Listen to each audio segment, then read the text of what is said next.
Yeah. So talk to me about birds, which you love so much. I saw you Yes. this morning.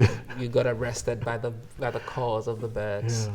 So talk to me about birds, but also how you tell ecological histories in ways that are not performative, since we're in the age of a lot of performance about nature without Mm-hmm. actual ethical commitment. Mm-hmm. So talk to me how you navigate that, your deep love for nature, and how you're able to make it happen so brilliantly in poetry.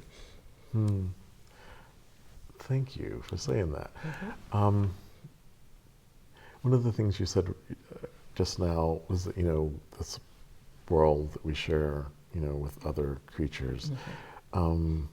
And that's it. Sort of for me, it's that recognition that I'm sharing this space Mm. with non-human beings, and taking note of them.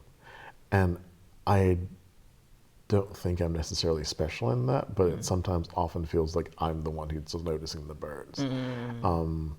And maybe that says something about my life and my focus. Like I need to refocus my life and be more like, I get too easily distracted, my wife might say. But for me, they're in the poems because they are part of what I'm experiencing, right?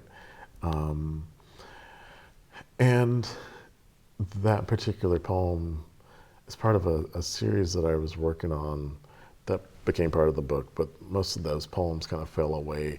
But they were kind of a self-assignment because I found myself traveling a lot at a period in my life. And I was like, I need to make sure I'm still writing.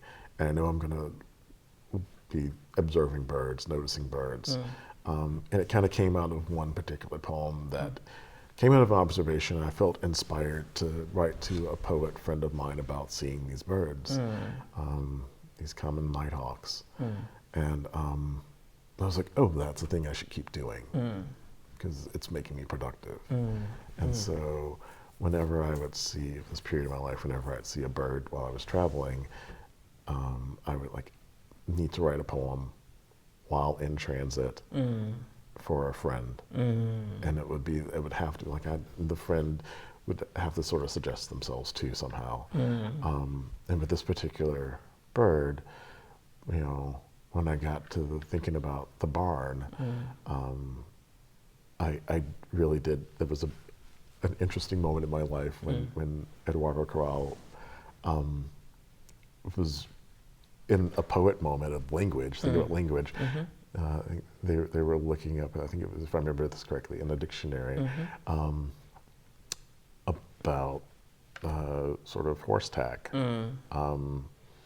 and mentioning, reading off the different names. I was just like, in this way, I'm like, yes, there is poetry in those names of these things, and remembering that moment sort of gets me to this poem, and also having it came together because someone did mention to me that the throat latch, a hoarse person, not someone just sort of someone reading the names of it, someone a hoarse person was like, oh, because I was like, what is this throat latch thing? Oh, it's this part that it should be loose. It shouldn't be too tight on the horse. It's like, okay, because it's just strange language. Yeah. A throat latch. Yeah, and poetic too. Yeah, very poetic. Very tactile too. Yeah. Awesome. So that got me around to the sort of entering into this poem, but just sort of thinking about the way in which we share this planet with other beings. I was recently at a conference and on a panel, and this question came in about sort of nature and writing about nature, and the imposition that our writing might place on him was the pronoun that was used, and I'd sort of pushed back against genderizing nature in any way, because I feel like nature, is this life force that manifests itself and expresses itself, and has done so for millennia, for eons,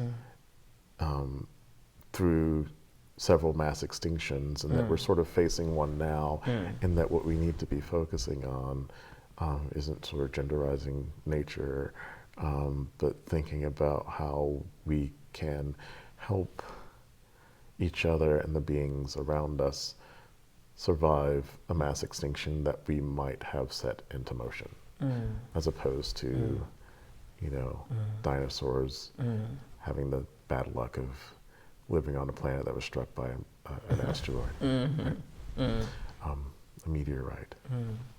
So, yeah, I'm always sort of thinking about this sort of like the history in some ways, right? And the history of the things around us. Yes, yes.